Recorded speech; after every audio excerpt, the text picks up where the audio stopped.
We'll get started. Good morning to all of you. Please confirm that the slide is visible. Yes, sir. Thank you. So today, actually, this class and next class, we'll be focusing on a particular approach in hypersonic flows, which is applicable to a class of bodies, a class of flows past external flows past bodies. Now, we there is no new theory in this actually. This is the familiar shock, oblique shock methods and expansion fan methods. But then we will see how they can be tailored to suit the hypersonic flow applications. So in that context, the whole thing that we are going to discuss now is the beginning of inviscid flow analysis of hypersonic flow. So I repeat that what we are going to start today relates to the inviscid hypersonic flow analysis. So analysis of hypersonic flow, neglecting the viscous terms. And this is just a beginning, as I mentioned. We are going to look at several approximations, several theories, several analytical approaches to solve hypersonic flow problem with emphasis on inviscid assumption. And later in the course, we will discuss how viscosity can be accounted for. As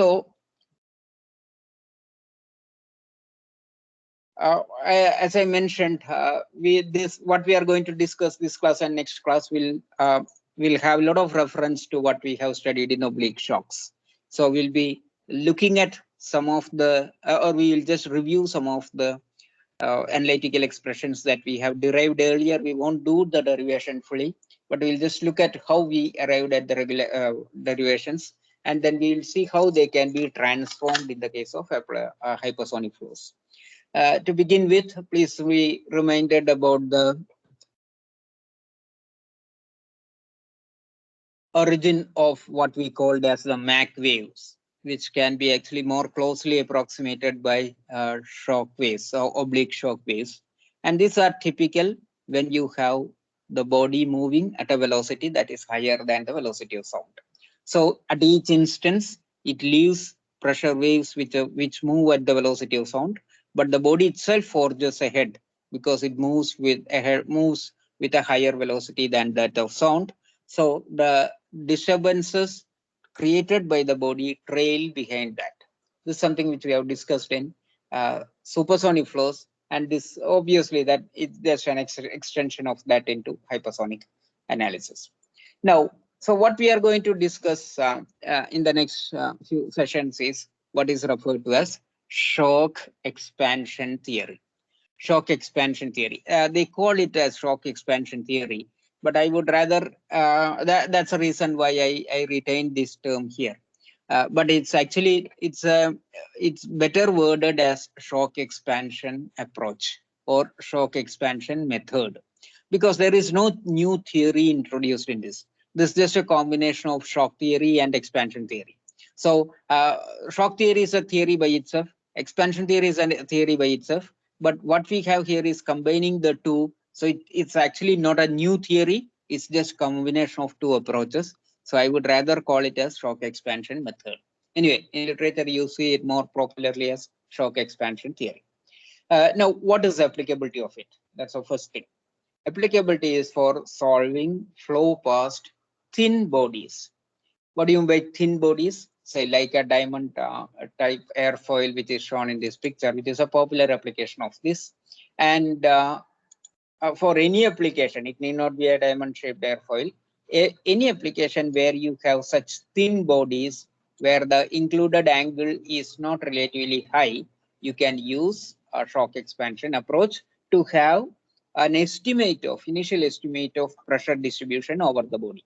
That means if I get the pressure distribution, I can calculate the force distribution. I can eventually estimate the aerodynamic forces, lift and drag. So in specific to hypersonic flow, since many times you will have applications where the bodies are thin, then the shock expansion theory can be a valuable approach to have initial estimation of the aerodynamic forces. So we know when I keep saying thin body, I am just showing the first picture here to distinguish it between from a blunt shaped body. So what you see there is obviously a blunt shaped body, and we know that when you have a blunt shaped body like this, you are going to have a bow shock, which is a detached shock, and obviously it will have a, so as we discussed earlier in the class, in previous class, you will have a normal shock region, you will have an oblique shock region, etc. Whereas in the case of oblique shock, or rather attached shock, you will have the shock attached to the body, so you don't have a normal shock region at all. So what we are going to discuss here is primarily concerned with that is shock expansion theory is primarily concerned with thin bodies where you have attached shocks. So not for blunt bodies. We'll discuss blunt bodies later. Okay, so I guess I have already mentioned about it. It's a combination of oblique shock and expansion waves, the formulation. We will see, we'll just quickly review the basic assumptions, governing equations, and how we arrived at the oblique shock relations in compressive fluid flow. We will also, very importantly, look at how those equations gets transformed as Mach number increases, tends to infinity. Now, why are we concerned about Mach number trending to infinity? Because we are talking about hypersonic flows. Hypersonic flows have increasing Mach numbers, higher and higher Mach numbers. So quite often, to look at what happens when the Mach number is infinitely high can be a useful observation. So that is what we mean by the limiting case of high Mach numbers. And applications I have already mentioned out. Many hypersonic applications where you have thin bodies, that includes to some extent even the intake of a hypersonic scramjet, etc., where the angles, included angles, can be relatively low. So in such applications, we can combine these shock expansion methods to get valuable information about the pressure distribution and the force distribution. Before I move forward, anything you want to ask about what I have introduced about the topic so far?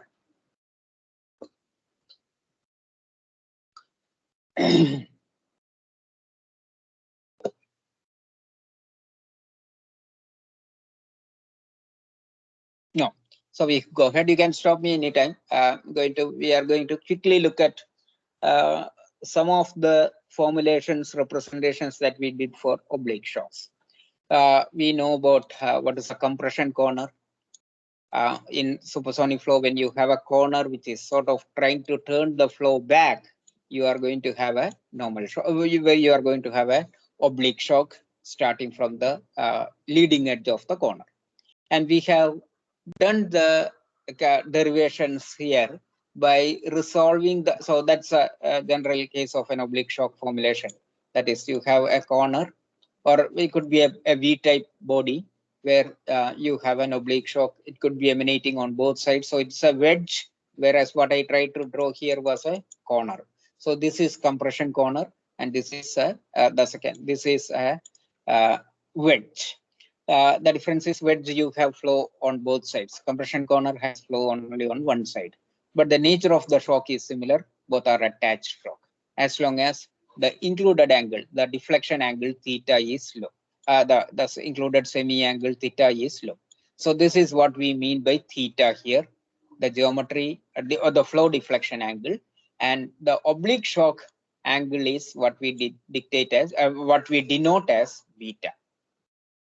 And we know that the flow is at an angle, right? The oblique shock itself is at an angle, flow is at an angle. So we cannot go fully with the 1D approximations. So in oblique shock theory, we resolve the flow field to a tangential component and a normal velocity component. So you have the normal component of approach velocity, you have the tangential component of approach velocity. And similarly, after the shock, you have the normal component of the downstream velocity, you have the tangential velocity component of the downstream velocity. When I say this, I'm trying to point out at the picture. I hope you see it. You are able to see it because sometimes there may be a lag. Okay, so when I say I'm assuming that you are able to see it. Okay, so you have upstream velocity field, you have downstream velocity field. Both we have we have we have sort of considered the components with tangential and normal components. And once we have this kind of a schematic representation of the flow field, we know that the velocity, the governing equations can be now written in terms of the velocity components. Now, since energy and continuity are scalars, the parameters are not dependent on the directionality. So you have the continuity equation, which can write in terms of the two components, but then what eventually matters is the normal component. Similarly, the energy equation also. The momentum equation has two components because momentum itself is a vector. So you have a tangential component, you have a normal component also. So that's how we have resolved the governing equations. And we just based on the geometry, even without worrying about the physics, we can write that Mn1 is M1 sine beta. This is purely based on the trigonometric considerations and the resolution of the vector. So Mn1, which is the Mach number based on Vn1. So Vn1, which is the normal component of velocity upstream of the shock, Vn1 divided by root of gamma RT. I'm sorry, Vn1, Vn1 divided by root of gamma RT1 is Mn1. And that can be written as M1. M1 is nothing but V1 divided by root of gamma RT1. V1 is the main velocity component upstream of the shock. That multiplied by sine beta, where beta is the shock angle. So that comes from the simple consideration of the velocity triangle upstream of the shock. Similarly, downstream of the shock, we will have it as Mn2 is M1 sine beta minus theta, etc. So, but then most importantly, we are considering steady inviscid adiabatic flow. Steady inviscid adiabatic flow, and one dimensionality is assumed except across the shock. So all this, please note that all this resolution of components, etc., we are doing across the shock. But before the shock, we can assume the flow to be one dimensional, and similarly after the shock also, you can consider it to be one dimensional. So this is the geometric representation to which the governing equations were applied, and then we have received we have resolved the energy, continuity, momentum equations as we just mentioned. We have solved them, and they yield relations which can relate to the upstream and downstream properties, and that's how we have, say for example, Mach number based on the normal component of the velocity. The Mach numbers upstream and downstream can be related as Mn2 squared is. So please note the relation. Nothing to learn by heart here, but then just to understand that this relates the downstream component of normal Mach number to the upstream normal component of Mach number Mn1 squared, because the rest are gamma. So for a given perfect gas, we assume it to be constant. So the relation is between Mn1 and Mn2, which means that if I know the normal component of Mach number upstream of the shock, I can get normal component of the Mach number downstream of the shock. Now, we have already seen how the normal component comes. Say Mn1 is a function of M1 and sine beta. So if I know the upstream Mach number M1 and the wave angle beta, I can calculate Mn1. So now the question is, how do I get beta? We'll get to that soon. But then we also have other relations like static pressure ratio in terms of Mn1, static density ratio, ρ2 by ρ1, again in terms of Mn1. And then once we have pressure and density, we can calculate temperature ratio also. So all these can be expressed as functions of the normal Mach number. I repeat this: the pressure ratio across the oblique shock, density ratio, temperature ratio, all these can be expressed as a function of the normal component of Mach number, or the Mach number calculated based on the normal component of velocity upstream of the shock. Okay, so then the question is, then where do I get beta? That is because to get the normal component Mn1, I need beta. So where do I get beta? And that again, the combination of equations when they solve. Actually, compressive flow, we did not solve it. It's a lengthy trigonometric huge derivation. We have not attempted that in the class, but somebody has done it. The result is available. So what we have is a relation what we call as the theta beta m relation. We have all the required simplifications, and then further algebraic rearrangement of the terms lead to tan theta is equal to 2 cot beta, etc., etc. So in this I have theta here, I have beta here, and I have m1 here. K is actually gamma, so please read it as gamma. They use K also, so K means gamma. Okay, so beta, m1, and theta. Then this relation is what we call as the theta beta m relation, which we have studied extensively in the compressive flow course. The importance of this is this helps us for a given Mach number, upstream Mach number m1. This helps us relate the wave angle beta if we know the geometry or the flow deflection angle theta. So if I know theta and beta, theta and m, I can calculate the wave angle. And once I know wave angle, I can calculate use m1 and wave angle to calculate mn1.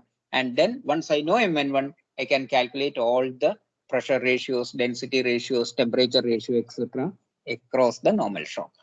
Again, I stop. If you have questions, you can please raise them now.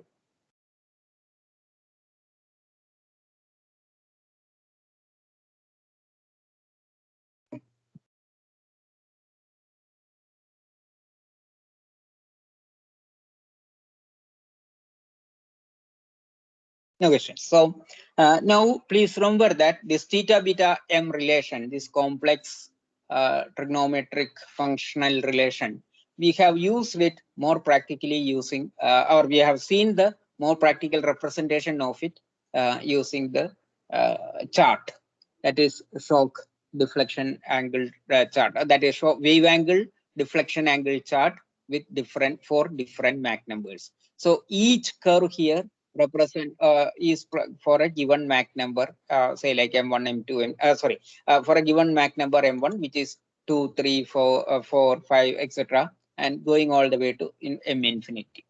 And we have made some important observations based on this.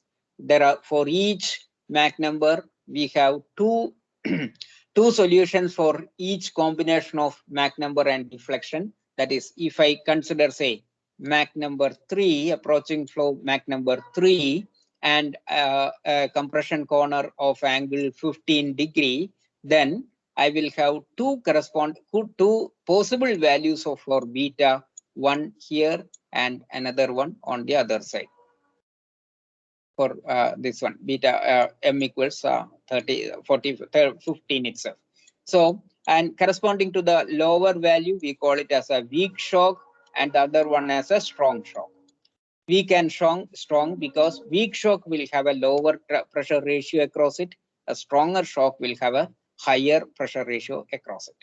So these are some of the observations that, and we also know that there is a maximum angle for each Mach number. There is a maximum corner angle beyond which you don't have a solution at all.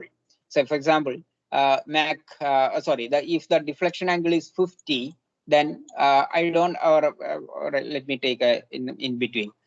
Say if the deflection angle is 35, and if the upstream Mach number is 2, I don't have a attached shock solution at all. And that is where we will have a detached shock, a bow shock, etc. So that also comes from the theta beta m relation. So this just graphical representation, and I'm just 1 second, I'll just clean it up and show this once again.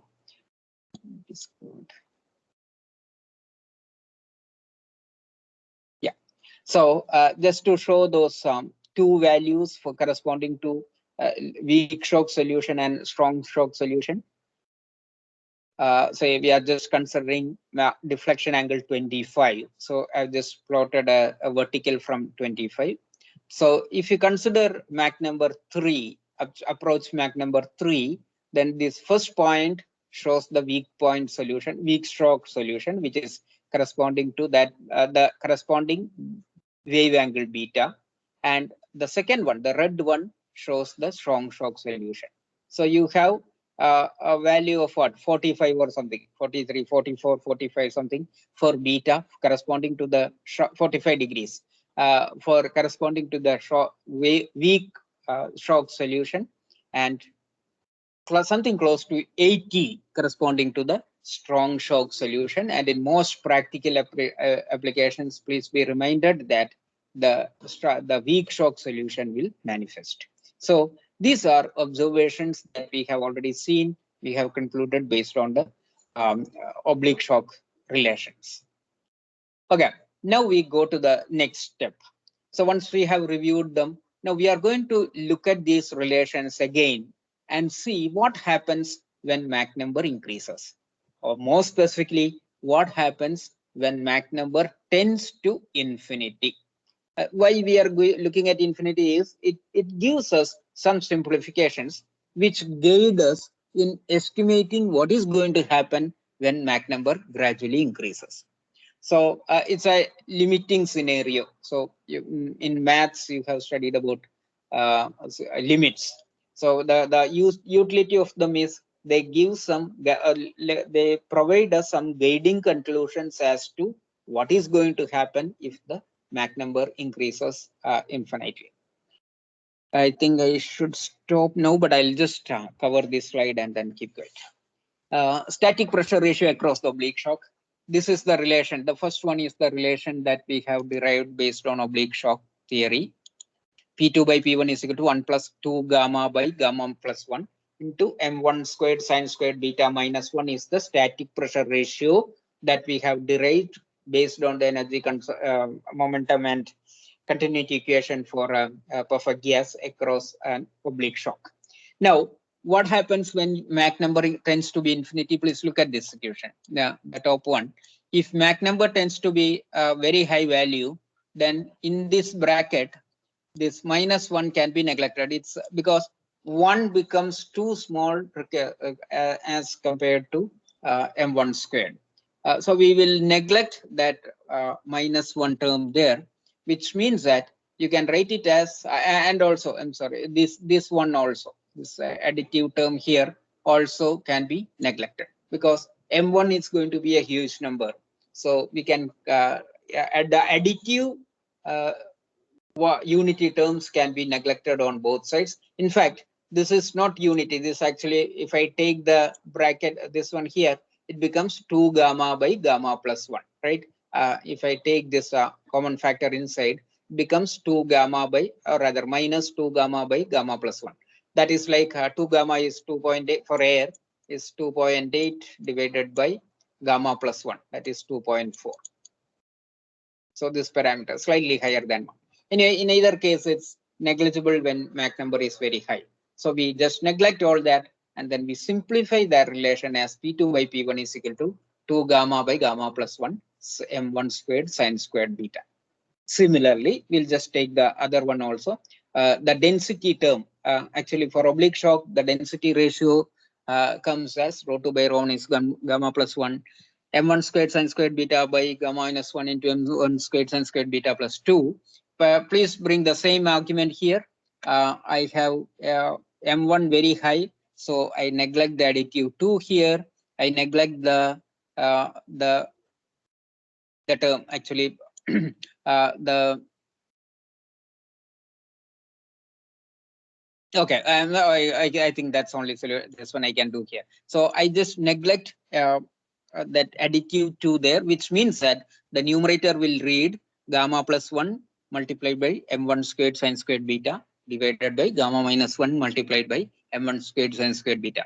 So these two are common factors, they get cancelled. So you will have a simple relation P2 by rho 2 by rho 1 is gamma plus 1 by gamma minus 1, which is independent of Mach number. So it's not a function of Mach number at all.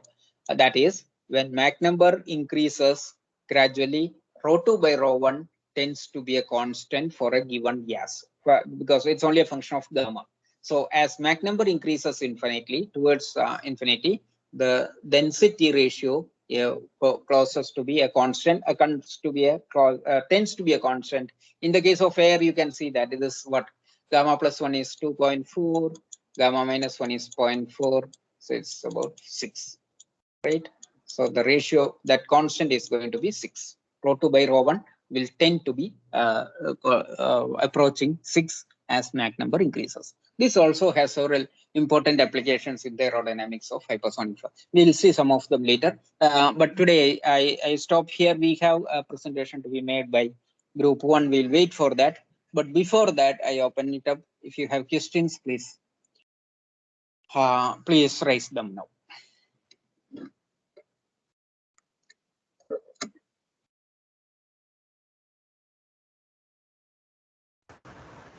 Sir, one question, sir. These equations will be applicable from Mark 5 itself, sir. Yeah, the direct answer to your question is yes. But then be careful about what we mean by tending to be infinity. Okay. So we just mean that as the Mach number increases, the accuracy of these relations that we have, they are roughly, they are obviously, since we are neglecting some terms, etc. These are approximations. But then accuracy of them will be higher and higher as you increase, as you go away from 5, and as you go higher from 5. So it's a gradual, it's a tending to be, right? So it's not that for 4.5 they give some value and 5.5 they give a very accurate value. That's not what is meant by this. As you go past the hypersonic limit, you tend to be closer and closer to these relations. They are approximate relations, but the accuracy of them look to be better and better as you go away from the hypersonic limit. That's all. Okay, sir. So basically, if we are analyzing a vehicle at Mach 5, we can start using these equations. You can use this to have an initial estimate of the pressure distribution. You cannot say that these are perfect and this is all that is there, etc. But then this gives you an initial idea about what is going to be the various gradients around that. Yes. Okay. And keep in mind, when you say hypersonic limit, it's not 5, it's not the lower limit that we are talking about. It's a higher limit. Okay. So at 5, 6, etc., you may not be very accurate when you do use these relations. The limit, what do you mean by the limit is the higher, this one, the higher values. Okay. Tending to infinity. So higher values. Okay.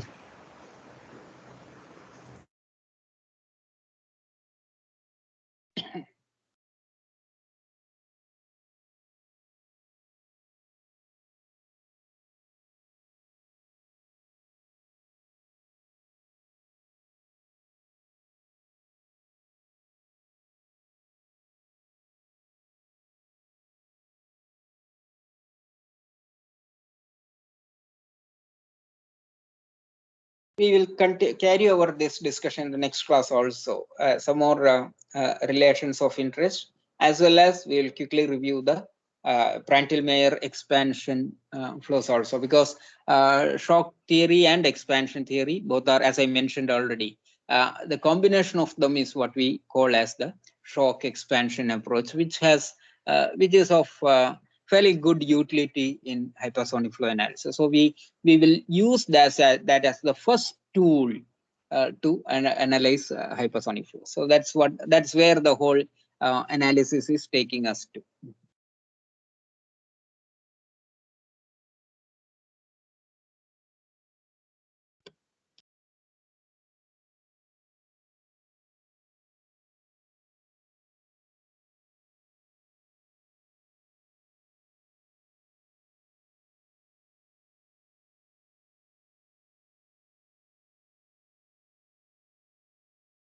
Any other questions, please?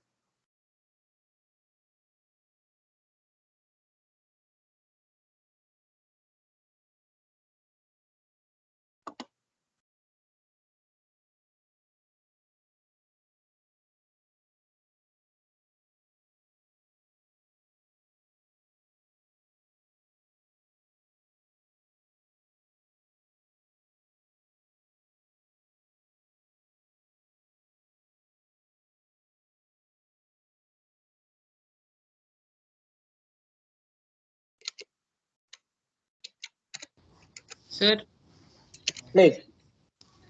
sir, one doubt. When you were de- when you were deriving relations for pressures P2 by P1, there was Carry a on. one Yeah. plus. There was a term 1 plus 2 gamma 2 gamma by gamma minus 1 into. Sorry. Give me a second. I'll get back to the screen. Okay.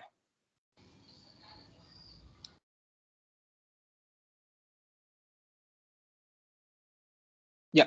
I guess you are talking here about this. Yeah, Yes, please yes. carry on. Yeah. When you said as m tends to infinity, I can understand why m1 square sine square beta minus 1 is m1 square sine square beta. But what happened to the previous 1 plus terms there?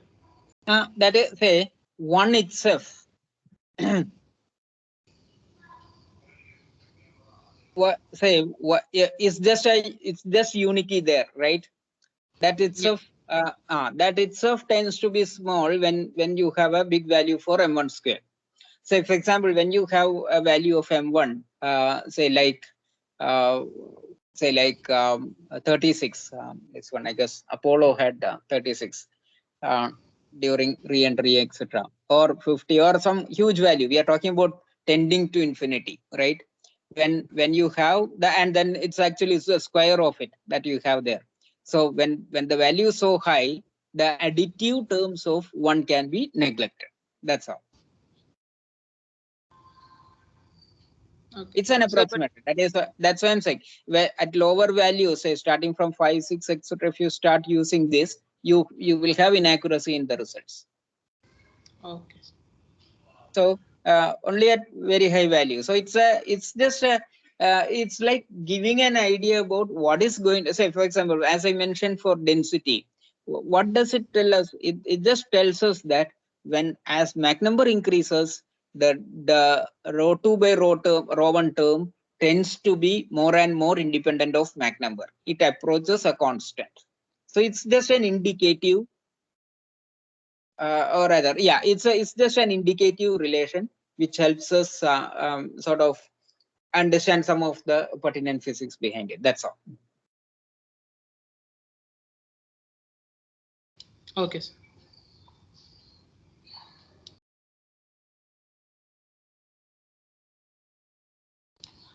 Sir, won't beta values be small? I mean, We will, like, that's what we are going to discuss next. Yeah, beta has to be, that is another thing. We will come to that later. That is beta and theta. In fact, we are in hypersonic flow applications again. These relations will restrict to theta, lower values of theta. That is when the included angle is lower, because the attached shock in hypersonic flows, the real applications, you will have either thin bodies or you will have really flat bodies. That we will see why that the two extremes. But then for when you have really blunt bodies, you will have a detached shock. So all these are not going to apply there. Whereas there will be applications when theta is low. So we'll relate theta and beta together. That we'll be doing in the next class. okay, sir. Thank you. Yeah.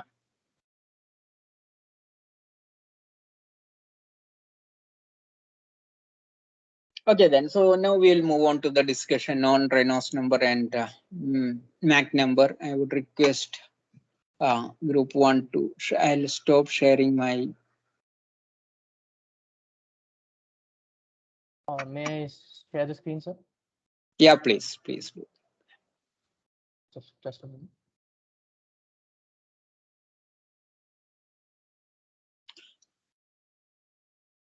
For that, all of you are present. Akash, Akshay,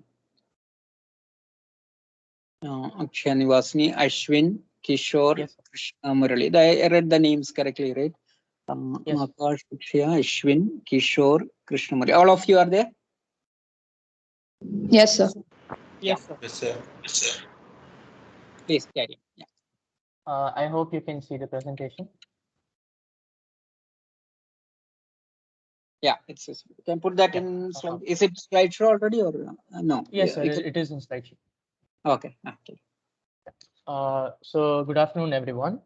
So we are group 1, and we're going to give a recap on what Mach number and Reynolds number are. So as we all know, Mach number and Reynolds number form the basis of any fluid flow situations, or are the essential quantities which an aerodynamic engineer, an aerospace engineer should define before solving any problem. So let's start off with Reynolds number. So as given here, it is defined as a dimensionless quantity which describes the nature of the flow, either laminar or turbulent, using the ratio of inertial forces to viscous forces. So basically, every flow, it may be through a pipe or a flat plate. Sorry. Sorry Yes, sir. to interrupt. You Sure, are, sir. are you in the second slide now? Are you in the second Yes, slide sir. now? Yes, sir. Oh, I still see the first slide. Others are able to see. Then I may have to exit and come back. No, sir. I still keep seeing the first slide. Everybody can It see. is not in slideshow mode, sir. Okay, sir. I'll come out of the slideshow and I'll try changing the slide. Can you see it now? Now it is okay. Now I can see. Yeah. Is it okay if I present it this way? This okay. This okay. It's readable. Yeah, Okay. fine. Okay. Sorry about the inconvenience.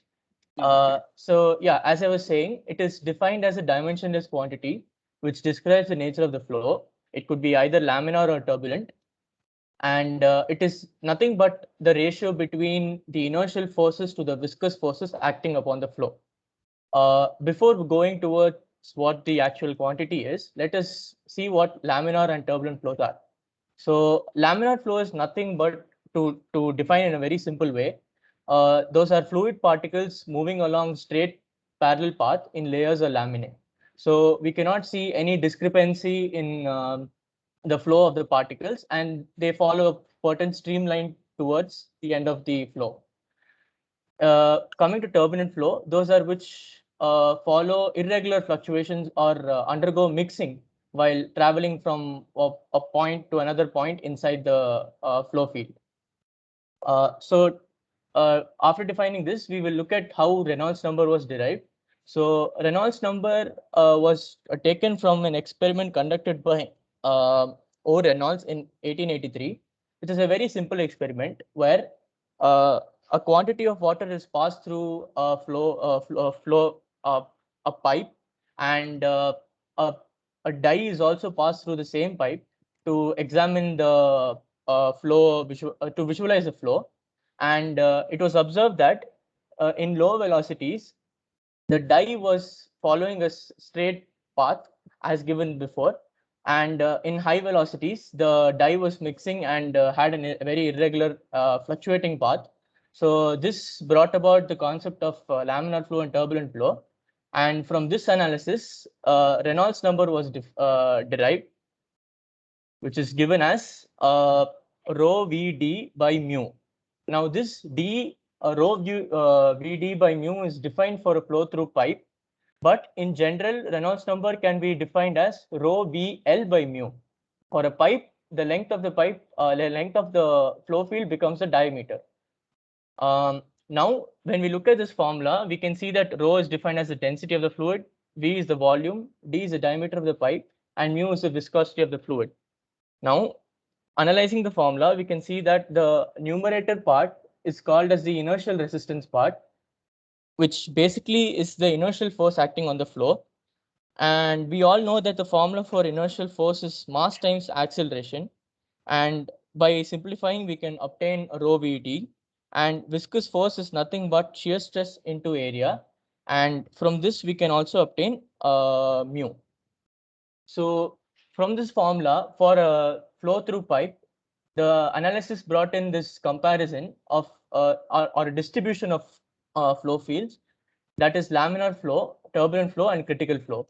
When the Reynolds number is less than 2000 for a flow through pipe, it's called as laminar flow.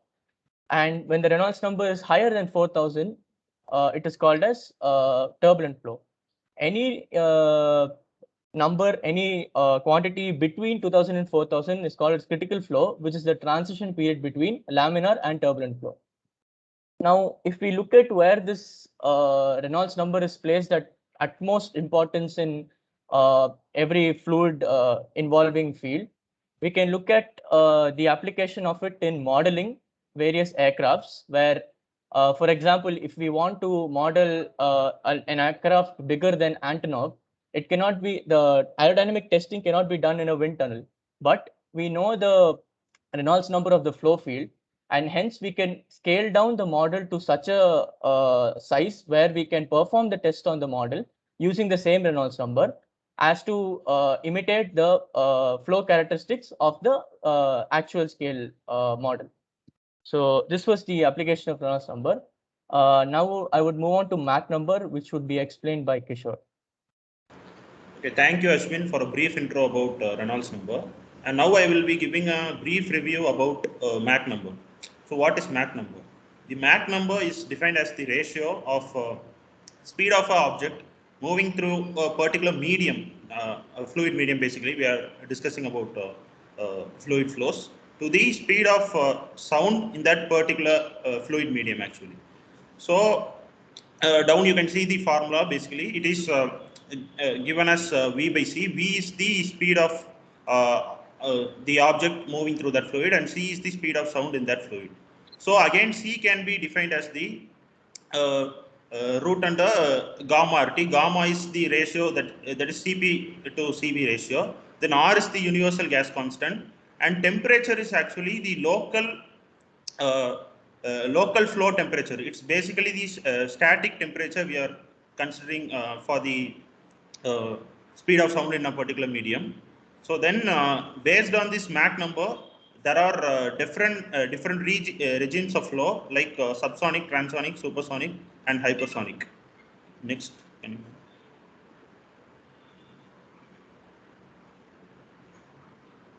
So now you can see the different regimes are classified in the base of Mach numbers as from 0 to 0.8. It is classified as subsonic flow, where we are basically considering a flow as incompressible flow where density is assumed to be constant. Then comes transonic, which starts from the Mach value of 0.8 to 1.2. Then comes the supersonic case, which is from the Mach value of 1.2 to 5. Then hypersonic is greater than 5, but there are also other regimes like hypervelocity, which is greater than 8.8, and then re-entry speeds, in which the Mach number is above 25 and above actually. So in the case of hypersonic flow, not only the Mach number, but also the effect of viscosity is predominant, because in supersonic case, we saw the oblique shocks that were attached, and also the shock angle, which is beta. It was higher, but as the speed of as Mach number increases, this shock angle actually tends to move towards it actually decreases, and it actually decreases. So we can see this shock actually moves towards the boundary of the particular solid object which is placed, and so that at the boundary layer we can see these both the effects of viscosity and Mach number are coupled, which is commonly the region called as thin shock layer, as we discussed in previous class. So then how they are coupled means, through Reynolds number we can see the Mach number and viscosity are directly proportional to each other. And can you move to that Reynolds number formula slide? So in this Reynolds number formula case, when we are multiplying and dividing the numerator and denominator by speed of sound, that is A, we could get a relation as rho v m dA by mu, and from this relation we can see Mach number is actually directly proportional to viscosity, and it is coupled through this Reynolds number actually. Yeah. Thanks. Thank you. Done with the slides? Yes, sir. Yes, sir. Okay. Thank you. Thanks for a good presentation. Actually, you covered most of the pertinent aspects about Reynolds number and Mach number. Now, let me ask you one thing. Reynolds number, you correctly pointed out that it's the ratio of two forces, inertia forces and viscous forces.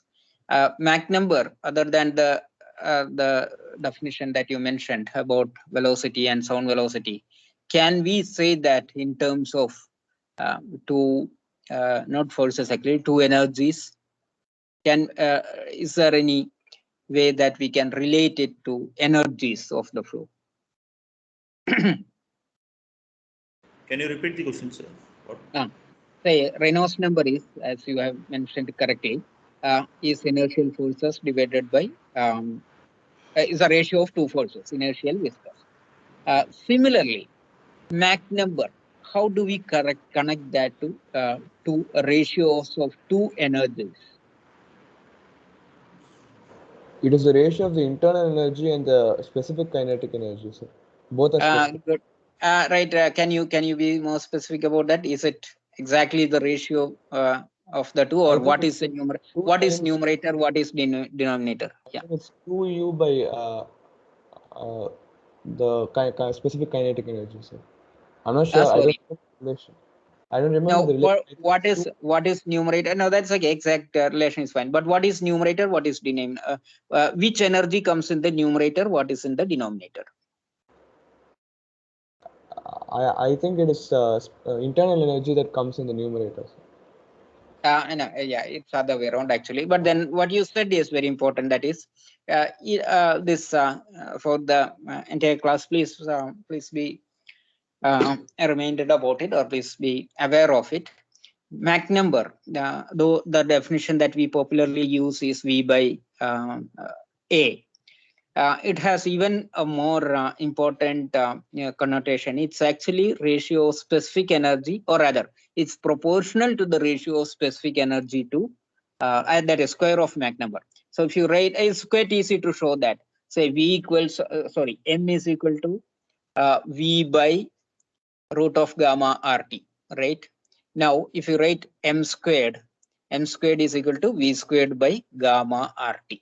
Now, V squared we know is proportional to the kinetic energy. So actually, as you mentioned, they mentioned, it's a specific kinetic energy, or rather, twice the specific kinetic energy. So it's V squared, the numerator is proportional to square of kinetic energy. Similarly, the denominator is gamma RT, right? Now, R we know is Cp minus Cv, and Cp is equal to, or gamma is equal to, Cp is equal to gamma.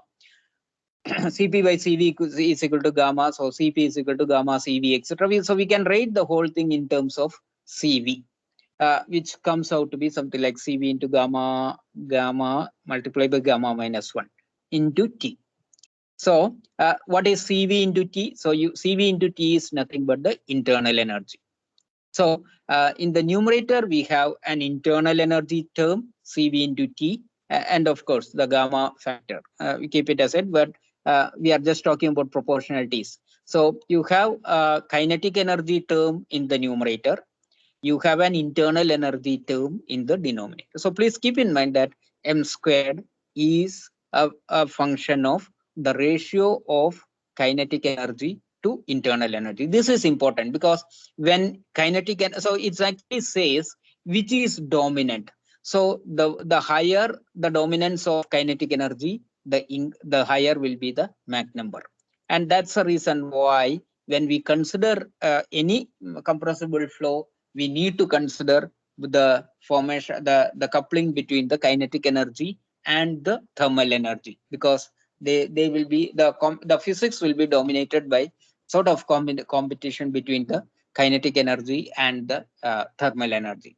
So the same way as the Reynolds number is defined as a ratio of two forces, Mach number is reflective of the ratio, or is proportional to the ratio of two energies. The square of Mach number, to be more precise. That is one. And now, again, I have just one more question, or rather for you to think over. Is it possible to have a laminar supersonic flow? Somebody from the team can give your thought on it quickly. We can take it over in the next class also, but just keep in, the question is it possible to have laminar supersonic flow?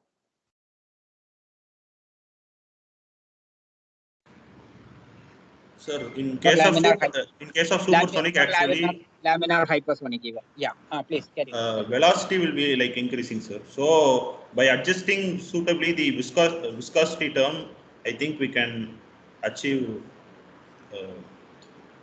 We can. Yeah, that's good. Actually, that's the what you said is correct. So please keep that in mind. Though we tend to think that laminar flow is lower velocity, what matters is not just the velocity.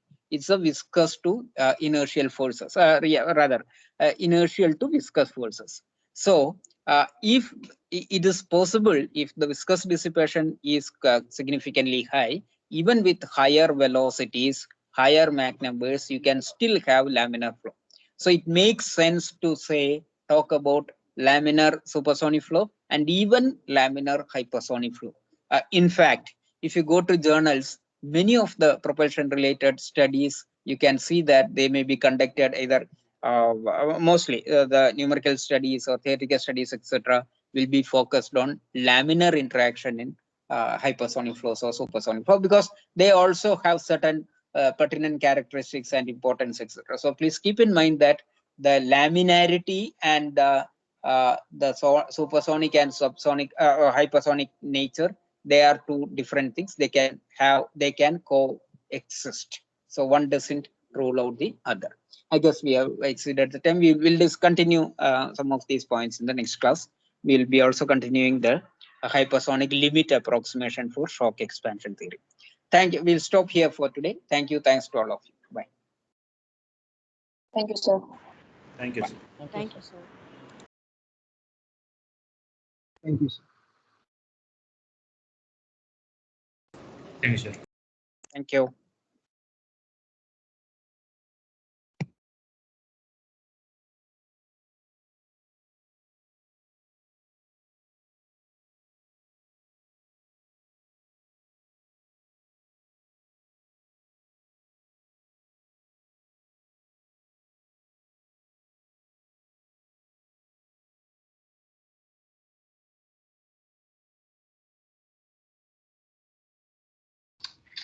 Leave the meeting there.